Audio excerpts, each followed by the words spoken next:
Hello, this is Anthony Effinger. I'm the host of the Think Neuro podcast from Pacific Neuroscience Institute. And today I'm talking with Juliana Hudson. She's a licensed clinical social worker, and Dr. Micah Linton. He's a licensed clinical psychologist at PNI, and they're going to tell us about the TRIP program and some of the exciting things that are happening there. Dr. Linton, could you start us off and tell us about the TRIP program?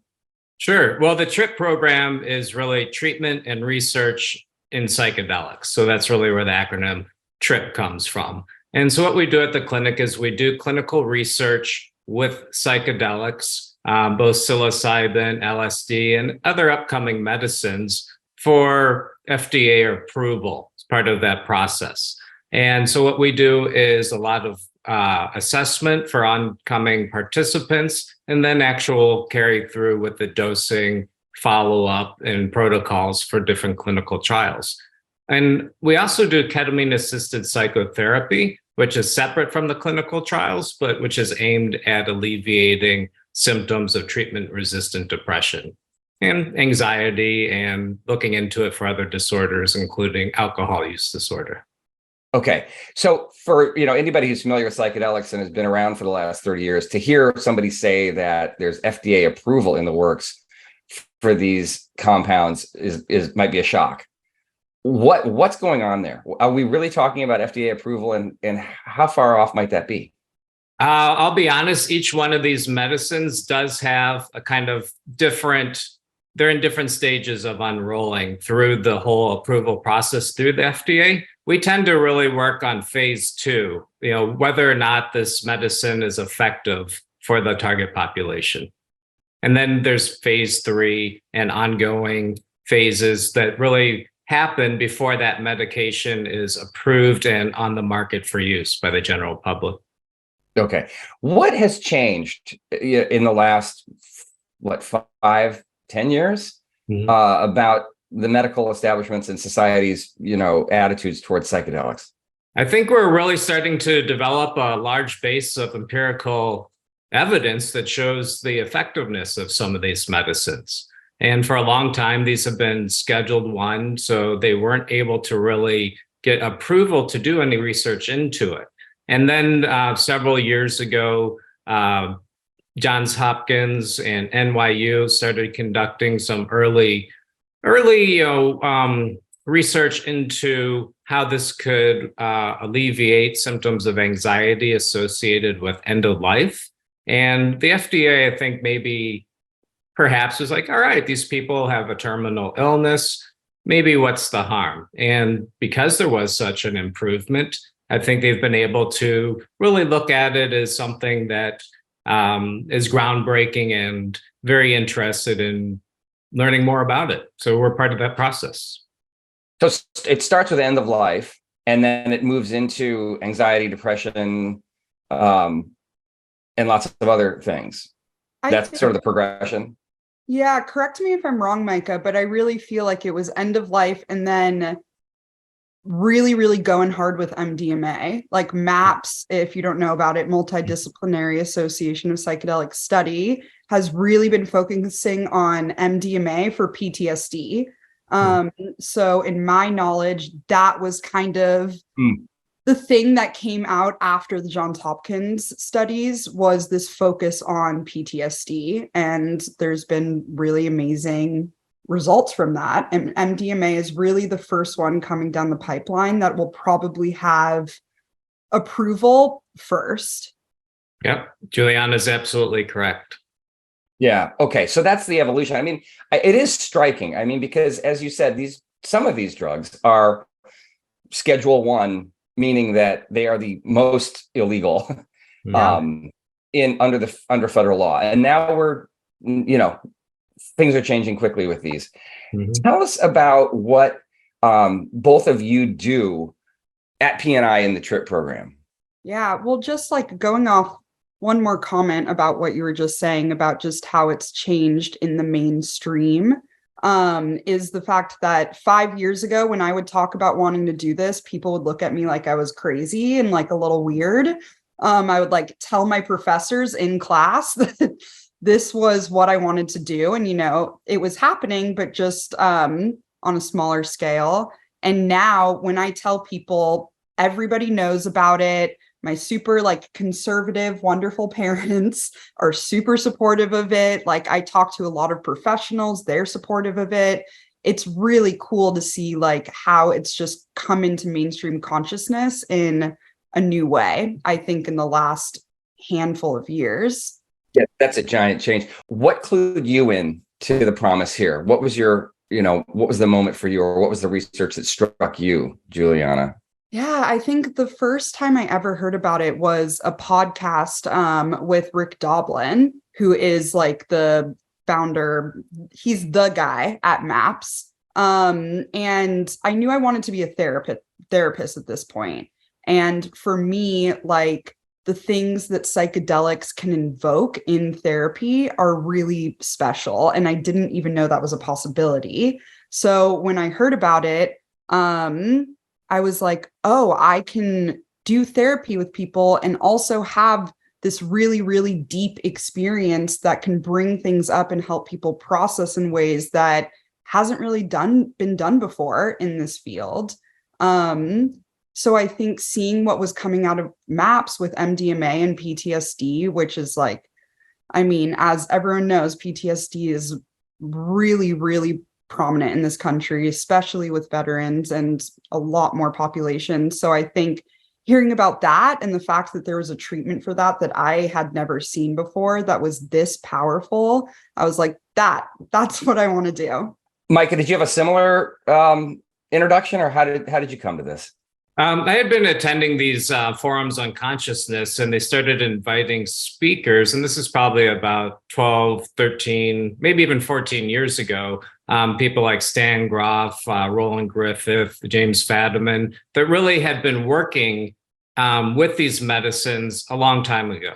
Roland Griffith was someone that is really, we consider kind of the renaissance of the psychedelic movement. And his interest really came, I think, into play about maybe 15 years ago. But previous to that, there had been a lot of people, Bill Richards being one of them, that has actually been able to utilize treatment with psychedelics before it was turned into Schedule I and illegal. So really hearing their stories, listening to the results of the population they were treating, and the benefits really initiated just a big learning opportunity for me to kind of delve into understanding a little bit more of the mechanisms of action, but also what it really boils down to is how we perceive ourselves, our relationship to others and the world, and how some of these medicines can kind of create a separation or a change of perspective that ultimately can lead towards well-being.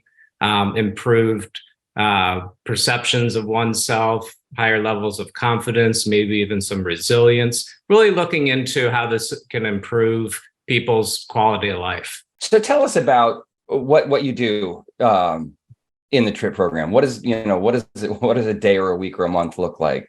So as I mentioned, we do kind of different tracks. One track in particular is very much the clinical research, working with pharmaceutical companies on their specific medicine and dosing people as one of usually many sites as part of a large clinical study.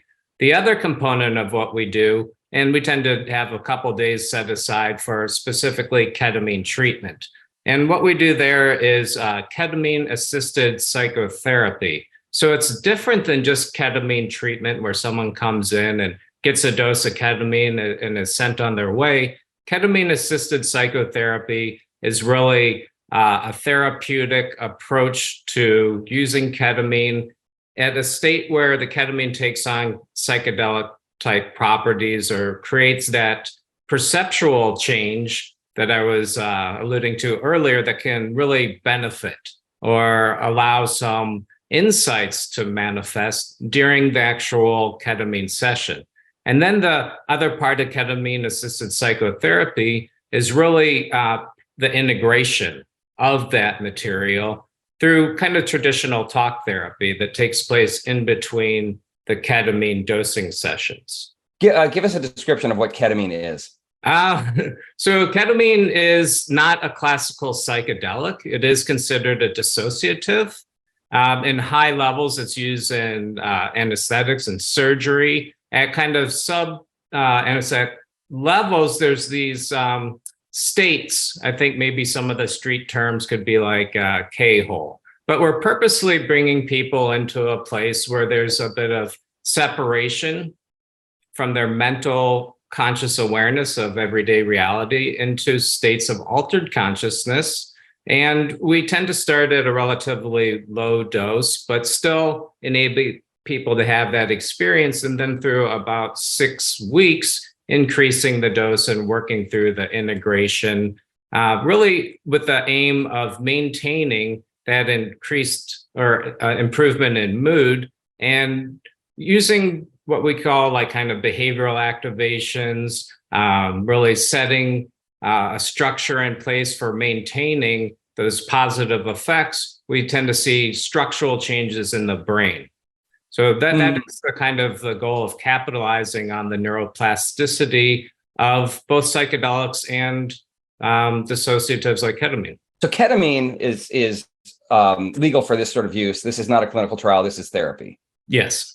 Okay. It is therapy, but it is not covered by insurance. So it's technically called like off-label use, fully legal, but it is a lot harder to access because of the cost, which is, something that we hope to expand in the future where it can be more accessible. Because is ketamine injected?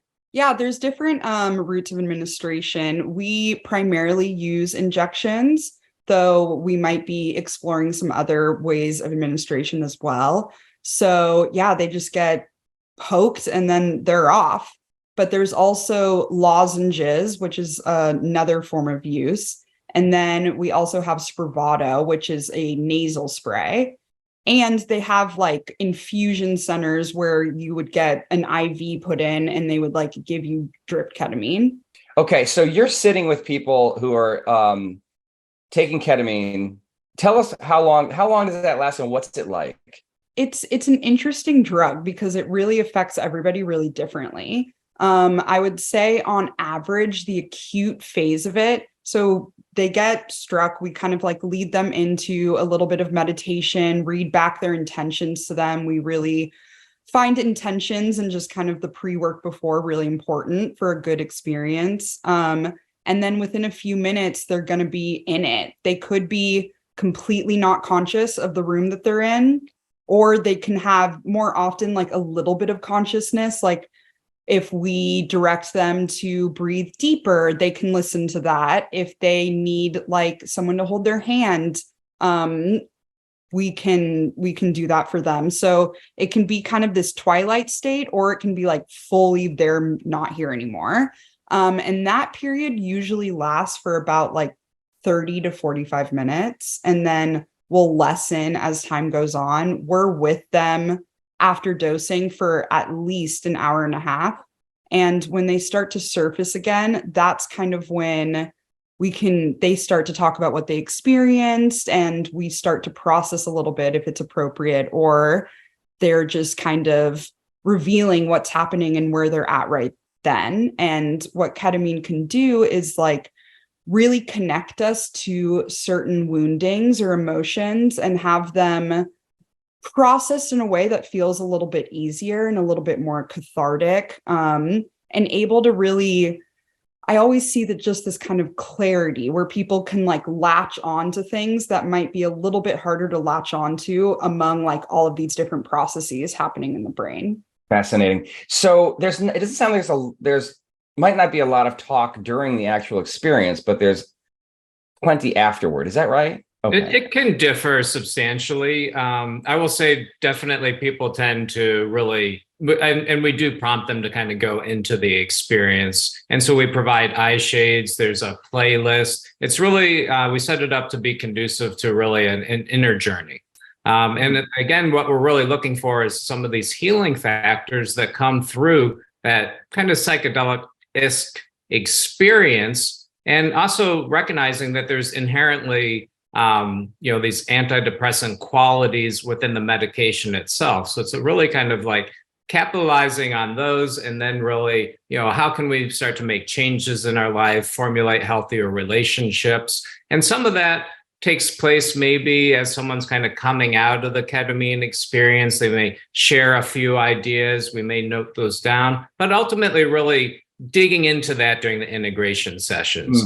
The dosing sessions are very much meant to be a relaxing and an experience, because we know that people can have, there can be varying degrees of difficulty when we're maybe facing some things that are scary that we're avoiding in our life, and they kind of maybe show up in this altered space. So we really want to create that feeling of safety and support.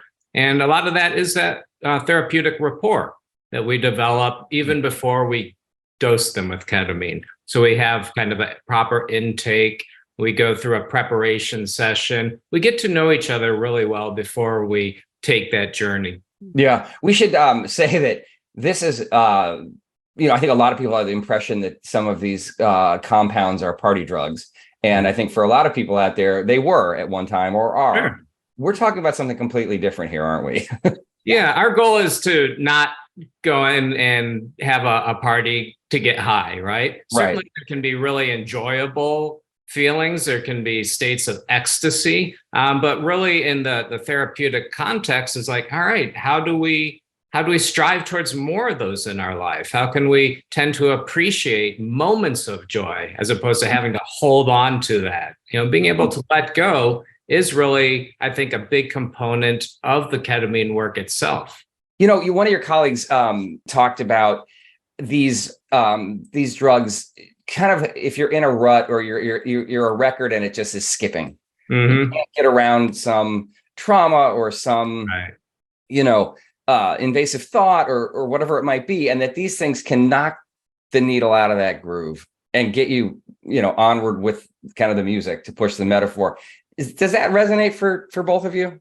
Yeah, absolutely. And I think important to note too that this medicine is used in emergency rooms for acute suicidality. So it really, so people will come in really suicidal, they'll do some ketamine and often be relieved of those acute feelings of suicidality, which is pretty amazing. So I think of that also with the needle skipping. But yeah, I mean, Micah is the genius with the neuroplasticity metaphors. So I'll let you take that, Micah, further.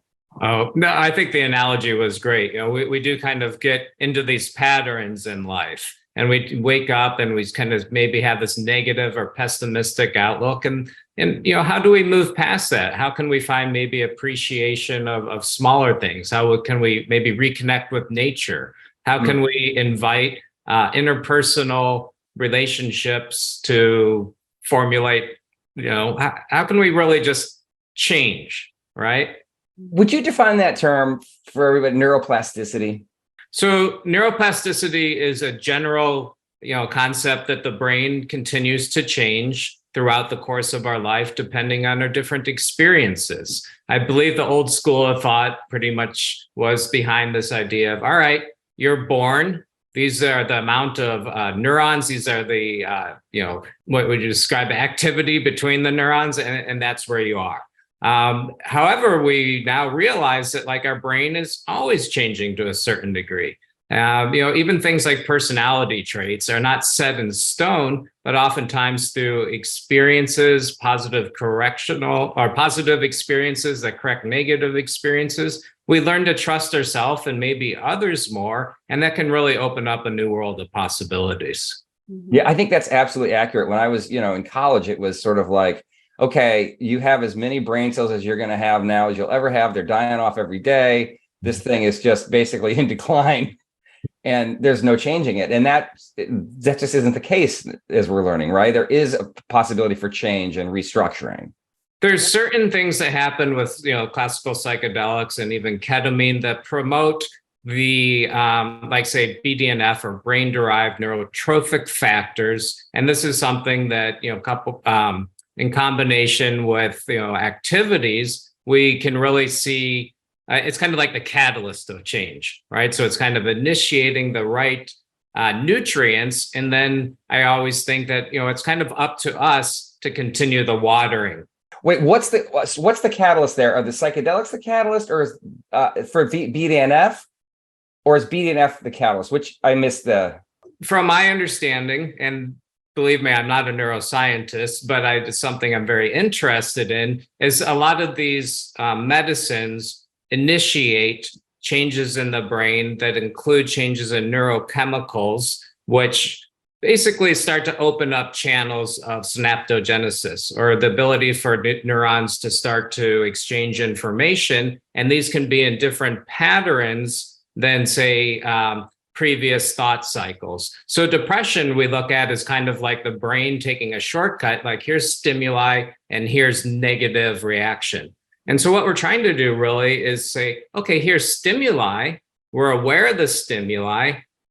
What do we want to do with this information? Instead of it being inherently negative, maybe it's neutral. Maybe there's some ways that we can be proactive and have some input into the outcome. So really bringing this into like maybe our locus of control, instead of us feeling like we're just struggling to keep our head afloat. Right. You said synaptogenesis. Does that mean creating new connections? From my understanding, yeah, that is my understanding. Okay. Yeah. I just define the term. That's, yeah. Because what I've heard is that, I think, again, it was Dr. Henserling who said, it kind of, these drugs can make your brain connect in different ways, that you parts of the brain are connecting that maybe weren't. Mm-hmm. And, so anyway, I mean, I'm sure we're going to learn more about this as the. Absolutely. There's all sorts of great information on dendritic spines, on how these things exchange information. Yeah, it's fascinating. It is. Sorry, Julianne, did you want to say something there? Yeah. And I think that like this, in the experiential sense, the window after ketamine is really, and it's different for every psychedelic, but what we know for ketamine is that 48 hours after is really when the neuroplasticity is at its peak. So what we want to do is really capitalize on that time. And that is the time where we want to start doing different behaviors, doing things. We say, do more of what you want to see yourself doing, right? So that can be simple things like exercise, or like connecting with people, connecting with community, which is something we're really passionate about. Connecting with nature, another passion of ours. Doing like creative things. We give everybody a journal when they start treatment, and writing is a big thing that we encourage. Making art, swimming, being outside, anything that just like is good for the soul and nourishing is a really, really good thing to do in that period, because it can just kind of create a groove a lot easier than without the medicine. So it's sort of like you want to like shape the clay when it's wet. Yeah. When it's in that's fast. That's absolutely, I did not know that. That is absolutely fascinating. Can we talk the drug that, the compound that gets so much press, I think, these days is psilocybin, the active ingredient in psychedelic mushrooms. Tell us about what PNI is doing there.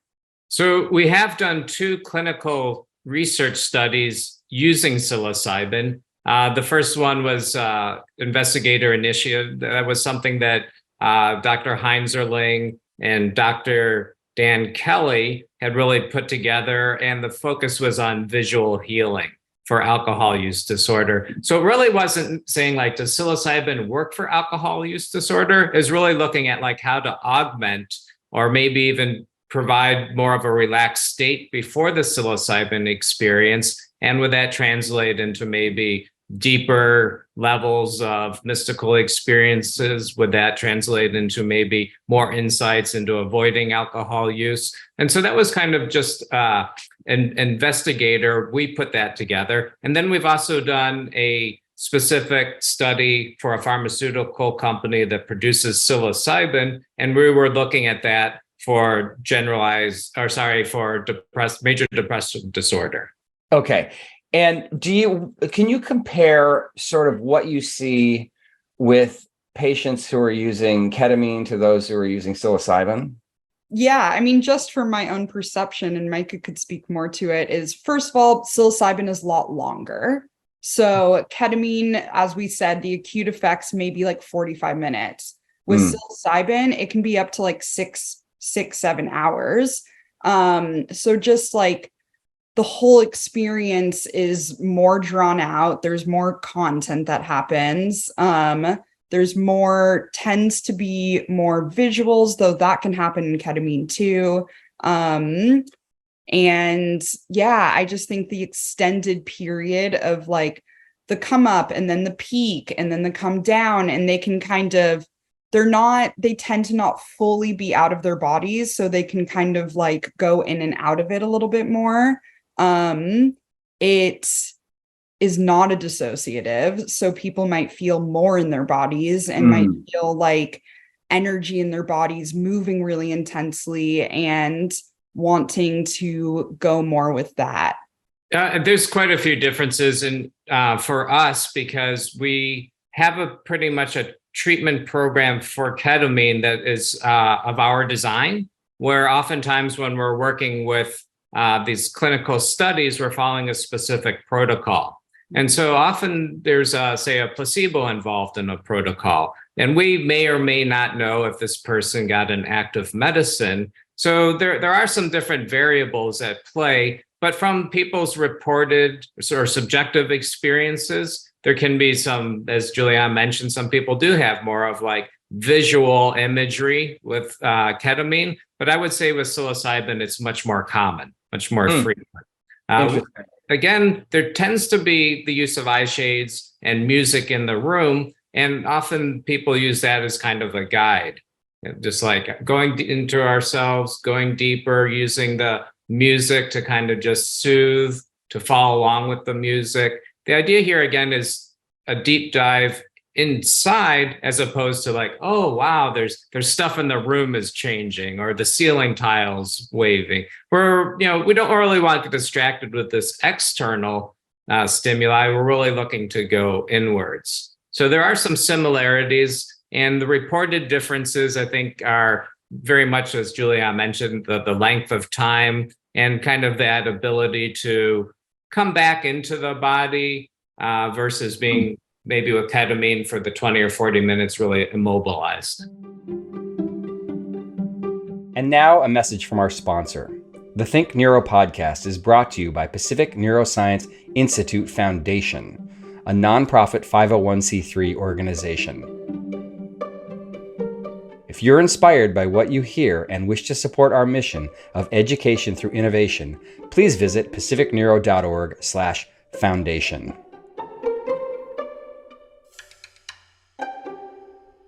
We did a podcast with a woman who was not comfortable with how much she was drinking. And she kind of drank every day at 5 o'clock. And that was, very much structured her life.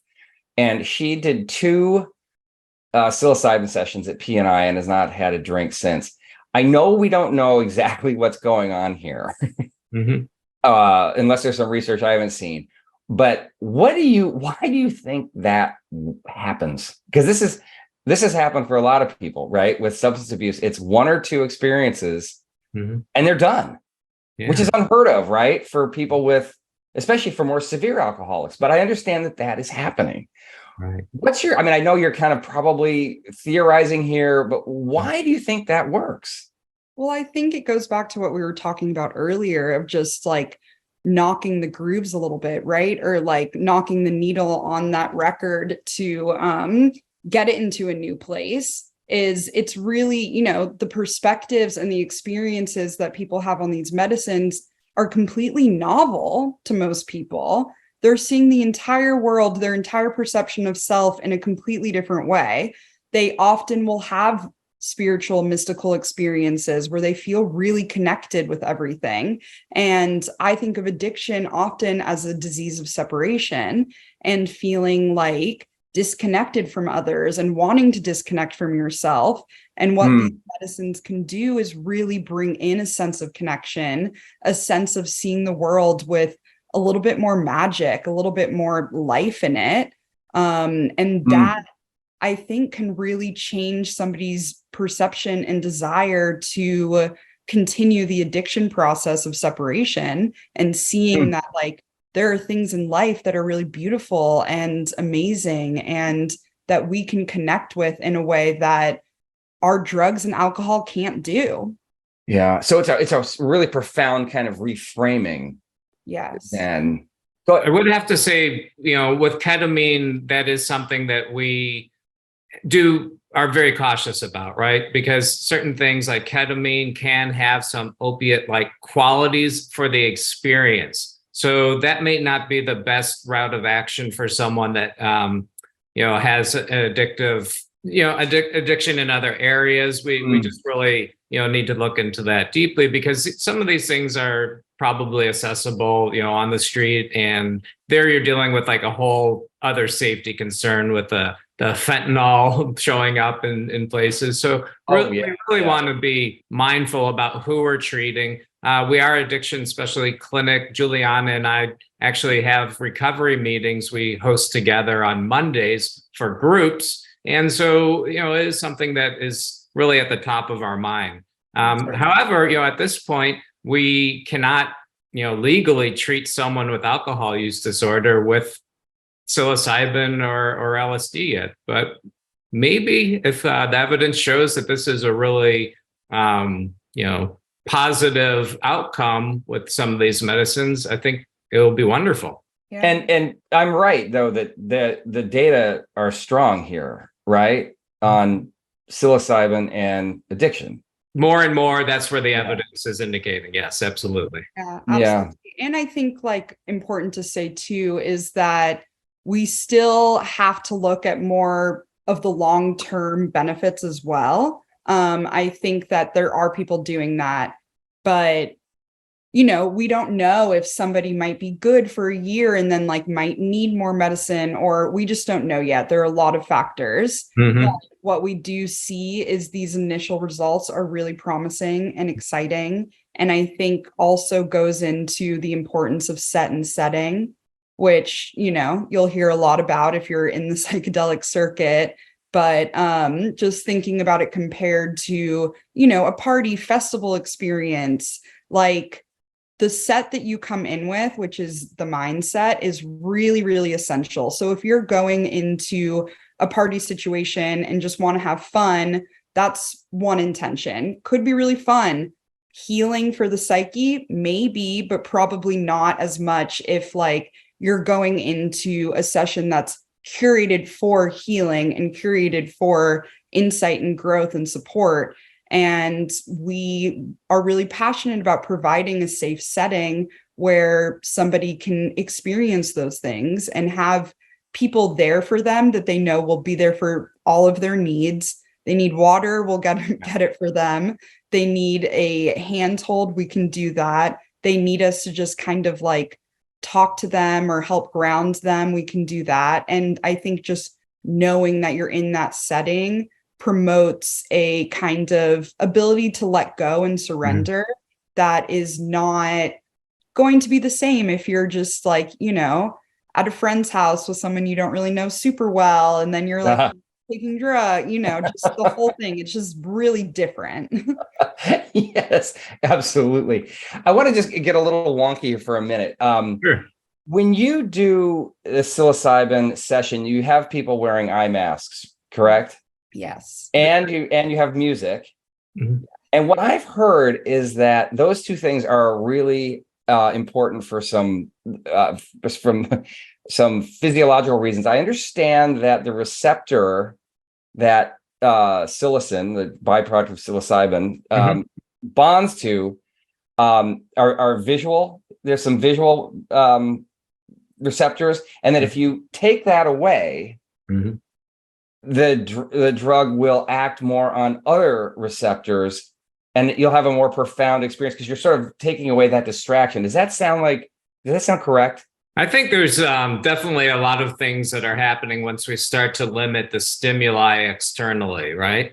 And oftentimes something like music, if we're cutting off our, primarily we interact with the world through our eyes, just as humans. So when we kind of give those a break and we start to tune in, we're probably being more aware of that music. But also there's changes within the brain that these psychedelics create, which is they're starting to talk to each other differently. So the way I perceive it is like different parts of the brain, instead of its usual operating system, are kind of like, hey, what's going on over here? Hey, have you checked this out? So people often report senses of synesthesia, of kind of like being able to visualize music, of music notes or tones having colors. I believe that stuff is fascinating, but maybe it also allows, these deeper images or parts of our own psyche to create maybe a visual form, in which case maybe we're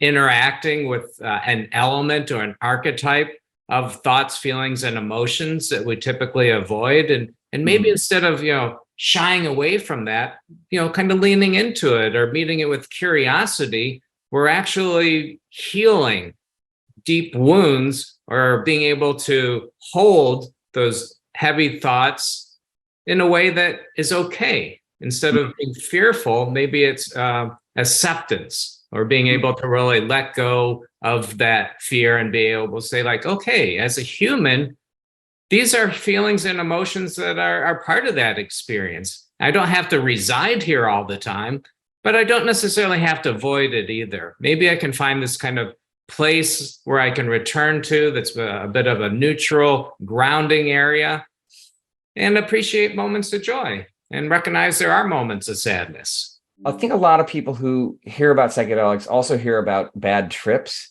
Mm-hmm. How do you handle that? So what we like to say is that a bad trip isn't a bad thing, and that there isn't necessarily a bad trip. Like, these kinds of things bring up hard stuff from our psyche, and that's what we're using them for, right? Like, we want somebody comes in because they're struggling. So there is some content in their psyche that's really difficult to process. So within the medicine experiences, we welcome those things and we encourage people to look at them. We say, if there's a window, open the window. If there's a door, walk through it. A lot of the resistance that people have is like a fear of fear. So people will see like a dark spot in their psyche and they will want to get away from it.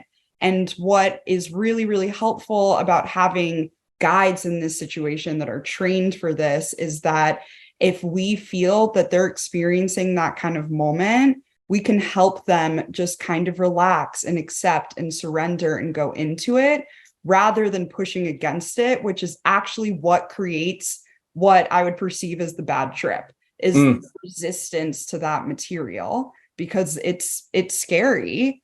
And it's interesting because it's really just, we're scared at looking at it, but we're not, the thing that usually comes up is usually not as scary as we think it'll be. Fear of fear. Exactly. Yeah. Micah, do you want to add into that? Have you been in a place where somebody's having certainly difficulty, and what do you do? Certainly. So depending on the situation, people tend to have maybe their breathing change. So during, say, like a ketamine, they are hooked up to a blood pressure monitor. We do have oximeter pulse on, so we kind of know what's going on. And sometimes, like, say there's fearful imagery comes up, they may not be able to verbalize it, but they oftentimes will start to breathe rapidly or kind of enter into more of a kind of a tightening. And so that might be a wonderful time for us to just say, hey, let's take a few deep breaths. Let's relax, see if we can drop into it.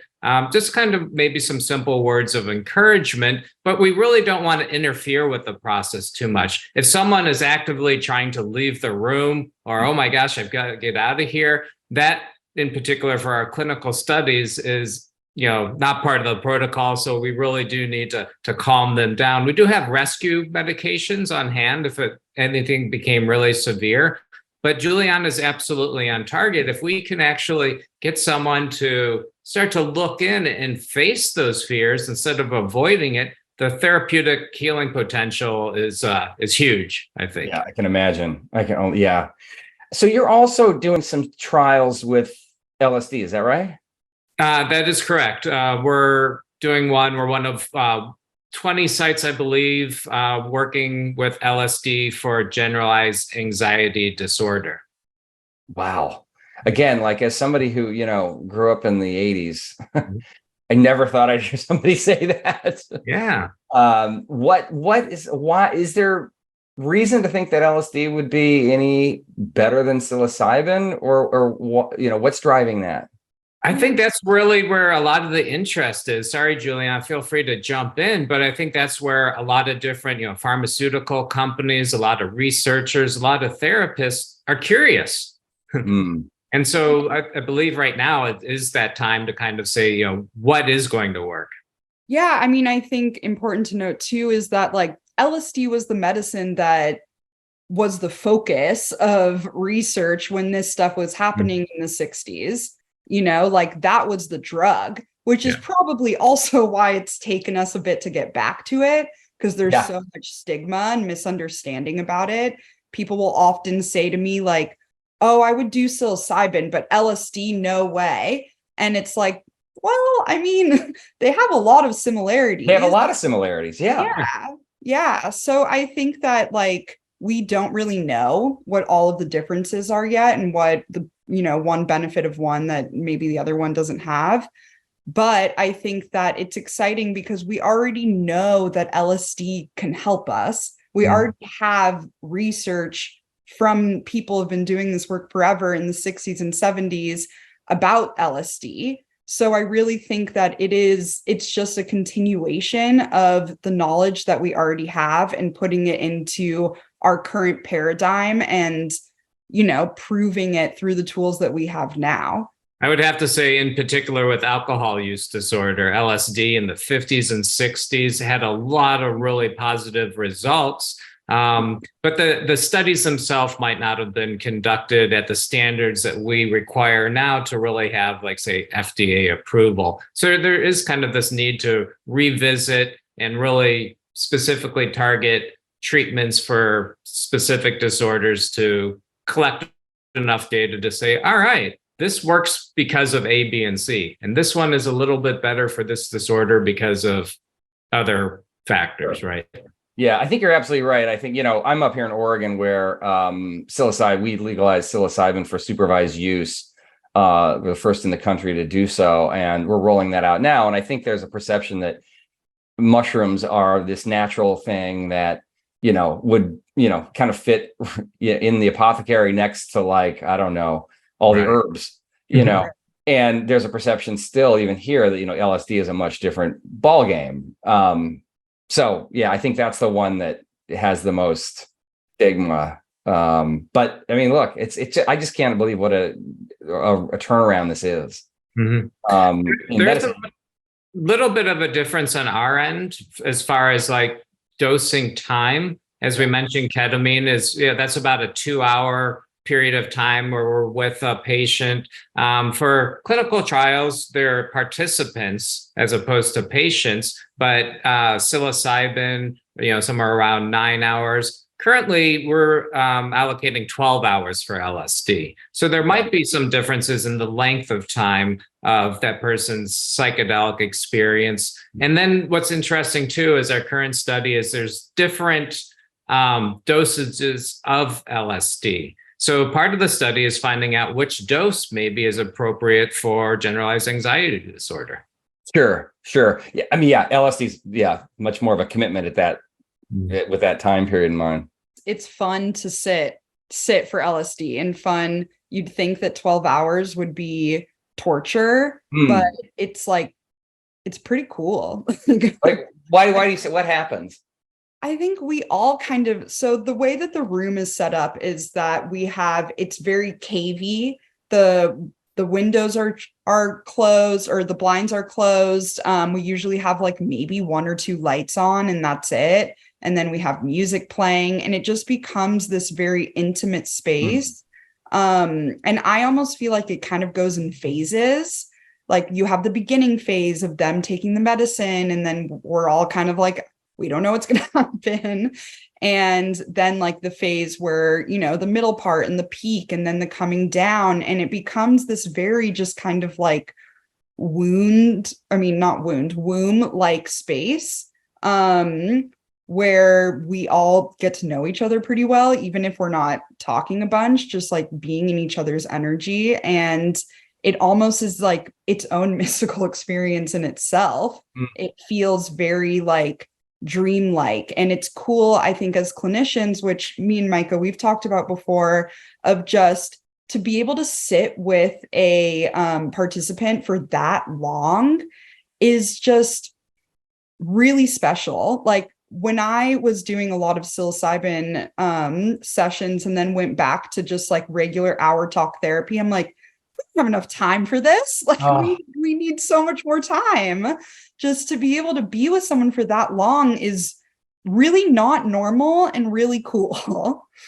Yeah. You mean with a regular session being like, 50 minutes? Yeah. And you're like, all right, that's it for today. And you're like, wait a second, we just got rolling here. Right. Exactly. Oh, that's fantastic. Well, this is terrific. I'm so glad we got to spend time with you both, and I look forward to updates. You really are on the frontier, and I know Dr. Kelly thinks that these compounds are probably the most important things to come along for mental health. And, and they've been rediscovered. They've been around a long time, but the rediscovery I know he thinks is profound. So you must be delighted to be working in an area with so much promise. Oh, absolutely. It's for me, it's really a dream come true. I've been interested in the area and really even attended the CIIS training for it without any thought as to really being able to apply it. It was just an area of interest. And then when we recognized like, oh, this is actually an opportunity that me as a therapist could be a part of, it was phenomenal. So it's really an honor for me to do the work. When you say CIS, what's that? California Institute of Integral Sciences had put together a program headed by Janice Phelps that really had a lot of the professors were the people like Bill Richards and other folks that put together the training that a lot of people in the field have gone through to. It's a certificate program, but it allows people really the therapeutic model for psychedelics to understand the history of psychedelics, to understand some of the mechanisms of action, to really focus on being a facilitator or guide for psychedelic therapy. So it's a year-long training program. Yeah, we have some of those in Oregon now too. They tend to be 6 months to 9 months. Right. Several, because we're training facilitators who have to be approved by the state. Exactly. You have to take a training program, and yeah. A lot of the research right now is taking a very light touch approach with the therapy aspect, where we're often referred to as monitors or guides or facilitators. So important to mention that we still like have a long way to go to see like what therapy interventions are going to be best for this medicine and how much like interaction we need for the best possible results without being too much of an influence, but being, scaffolding for that. Well, this is great. Juliana, Micah, I really appreciate it. And we look forward to having you back. Yeah. Thank you. So much. Appreciate it. Look forward to it.